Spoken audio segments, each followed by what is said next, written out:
오늘은 2026년의 금과 은 투자에 대해 이야기해 보려고 합니다. 요즘 경제 뉴스 보면 금값이 또 사상 최고가를 경신했다는 소식 지겹도록 들리시죠? 이제 금 한 돈 가격이 2026년 1월 29일 현재 106만 원, 국제 금 시세는 온스당 5,500달러를 넘어섰습니다. 그런데 말입니다. 단순히 물가가 올라서 금값이 오른다라고만 이해하신다면 지구 반대편에서 벌어지는 거대한 쩐의 전쟁을 놓치고 계신 겁니다. 지금 금값의 상승은 단순한 시세 변동이 아닙니다. 지난 80년간 세계를 지배해온 달러 패권이라는 견고한 성벽에 균열이 가고 있다는 아주 강력한 신호입니다.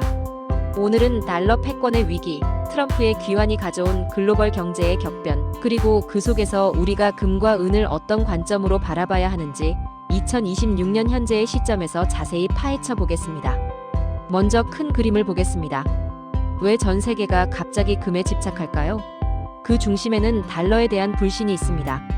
우리는 오랫동안 달러가 세상에서 가장 안전한 자산이라고 믿어왔습니다. 하지만 최근 몇 년간 큰 사건들이 있었죠. 러우 전쟁 이후 미국이 러시아에 대해 달러 결제망을 무기로 사용하는 것을 보고 전 세계 국가들은 깨달았습니다. 달러는 미국과의 우호가 담보되어야만 쓸 수 있는 돈이며 다른 국가들이 보유한 미국 국채는 언제든 종이 조각이나 숫자에 불과해질 수 있겠구나 하는 것입니다. 이게 바로 탈달러화의 핵심입니다. 2022년 이후 중국, 인도, 그리고 브릭스 국가들을 중심으로 미국채를 팔고 그 돈으로 금을 매집하는 현상이 뚜렷해졌습니다. 금은 국채처럼 누군가 지급을 보증하며 발행한 채무가 아닙니다. 그 자체로 가치를 지닌 실물이죠. 따라서 미국의 달러 패권에 의구심을 갖고 있는 국가들에 있어 금 매집은 필연적인 대안일 수밖에 없었습니다. 전 세계 중앙은행의 금 매입량은 2024년과 2025년을 거쳐 2026년 현재까지도 역대급 수치를 기록하고 있습니다. 특히 미국과 패권 전쟁을 하고 있는 중국의 경우 자국 내 생산량을 대부분 수출하지 않고 보유하면서 외환 보유고에서 금이 차지하는 비율을 2025년 1년 동안 5.5%에서 8.5%로 3%포인트 늘렸습니다. 즉, 최근의 흐름은 달러라는 종이 화폐의 시대에서 다시 실물 자산의 시대로 회귀가 뚜렷합니다. 달러 패권이 당장 무너지진 않겠지만 절대적 지위는 분명히 흔들리고 있고 그 빈자리를 금이 채우고 있다는 점을 우리는 명심해야 합니다. 여기에 불을 지핀 것이 바로 트럼프의 귀환과 그의 경제정책, 이른바 트럼프노믹스 2.0입니다. 트럼프의 정책은 딱 두 단어로 요약됩니다. 고관세와 미국 우선주의입니다. 트럼프는 모든 수입품에 높은 관세를 매겨서 미국 내 제조업을 살리겠다고 하죠. 그런데 이게 금값과 무슨 상관이냐고요? 상관이 아주 큽니다. 첫째, 관세가 높아지면 물건값이 비싸집니다. 즉, 인플레이션이 심해지는 것입니다. 이때 인플레이션의 가장 강력한 대항마가 되는 자산이 바로 금입니다. 둘째, 트럼프는 미국 수출을 늘리기 위해 의도적으로 약달러를 선호합니다. 기축통화국 수장이 자기네 돈 가치를 떨어뜨리겠다고 하니 투자자들은 달러 대신 금으로 도망가는 겁니다. 아이러니한 것은 현재 미국이 보유한 금의 장부상 가치는 온스당 42.22달러로 실제 시장 가치와 약 120배에 해당하는 괴리가 있습니다. 이는 미국 재무부가 1973년 개정된 액면가 수정법에 의해 설정된 가격을 여전히 장부상 가격으로 채택하고 있기 때문입니다. 이를 만약 현재 가격으로 재평가할 경우 약 1.3조 달러 이상의 회계상 이익이 발생하면서 미국의 부채율이 약 4.3%포인트 감소하게 됩니다. 이러한 상황에서 미국 스스로에게도 금 보유는 전략적으로 중요한 의미를 가집니다. 이제 금 투자는 전 세계적으로 개인의 선택을 넘어 국가 차원의 생존 전략이 된 겁니다. 자, 그럼 이제 우리 같은 개인 투자자 입장으로 돌아와 봅시다. 금이 오르는 건 알겠는데 너무 비싸니 은은 어때? 라고 의문을 가질 수 있습니다. 금과 은은 비슷해 보이지만 성격이 완전히 다릅니다. 금은 그 자체로 안전자산의 가치를 가집니다. 변동성이 생각보다 크지 않고 내 재산을 지키는 보험 성격이 강합니다. 경제가 무너질 때나 인플레이션이 심해질 때 자산을 지켜주는 최후의 수단이 됩니다. 은은 성격이 조금 다릅니다. 은은 금보다 훨씬 역동적입니다. 왜냐? 은은 투자용 자산으로서의 가치도 일부 있지만 산업용 원자재로서의 수요가 더 강합니다.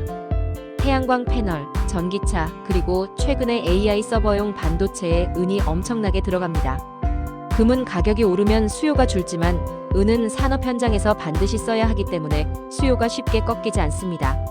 두 자산의 결정적 차이와 유의점이 여기서 나옵니다. 금은 안정적이지만 수익률의 폭발력이 은보다 낮을 수 있습니다. 반면 은은 시장 규모가 작아서 돈이 조금만 몰려도 가격이 미친 듯이 뜁니다. 즉, 자산으로 투자할 때 급격한 상승과 동시에 급격한 하락의 변동성을 내포하고 있는 것이 은입니다. 금값이 1% 오를 때 은값은 3% 오르고 금값이 1% 떨어질 때 은값은 5% 떨어질 수 있다는 것이 은투자의 유의점이 됩니다. 그렇다면 앞으로의 전망은 어떨까요? 첫째, 금은 우상향 기조를 유지할 것으로 예상되고 있습니다. 미국의 부채 문제는 지속될 것으로 예상되고 지정학적 위기는 상시화되었습니다. 또한 금값이 조정받을 때마다 각국 중앙은행들이 줍줍을 하고 있기 때문에 하방 경직성이 매우 강합니다. 즉, 크게 떨어지기 어려운 구조라는 거죠.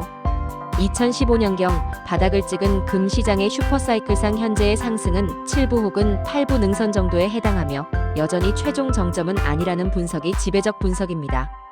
둘째, 은의 키 맞추기 장세를 주목해야 합니다. 역사적으로 금값과 은값의 비율인 금은비를 보면 저점이었던 1980년 초의 15대 1 현대에 들어서는 50에서 80대 1 정도를 정상 박스권으로 보는데 2026년 현재 상태는 46에서 50대 1 정도로 여전히 상승의 여력이 있음을 보여줍니다. 또한 금값이 먼저 치고 나간 뒤에는 항상 은값이 무서운 속도로 따라붙었던 것이 역사적 팩트이므로 은 투자도 여전히 매력적일 수 있습니다. 그럼 이제 살펴볼 것은 실전 투자 전략입니다. 지금 당장 금에 올인. 이건 위험합니다. 현재는 역사적 고점이기 때문에 적립식 분할 매수로 접근하는 것이 합리적입니다. 달러 패권의 붕괴는 하루아침에 일어나는 이벤트가 아니라 10년, 20년에 걸쳐 일어나는 거대한 흐름입니다. 이 흐름에 내 자산의 10%에서 15% 정도를 금과 은으로 채워 넣는다는 계획으로 조금씩 모아가는 것이 적절합니다. 또한 실물 골드바를 매입하는 경우는 매매 시 10%의 부가세가 발생하고 매도 시의 차액이 크기 때문에 KRX 금시장이나 금 ETF를 활용하는 것이 개인이 할 수 있는 적절한 선택입니다. 오늘 내용을 정리해 보겠습니다. 우리는 지금 달러라는 종이 화폐의 위상 변화와 트럼프가 이끄는 거친 보호무역주의 시대를 살고 있습니다. 이런 불확실성의 시대에 내 자산을 지키는 방패이자 위기를 기회로 바꿀 수 있는 대안으로서 금과 은의 투자를 검토해 보아야 합니다. 오늘 영상이 여러분의 소중한 자산을 지키는데 작은 이정표가 되었기를 바랍니다. 오늘 내용이 도움되셨다면 구독과 좋아요 눌러주시면 큰 힘이 됩니다.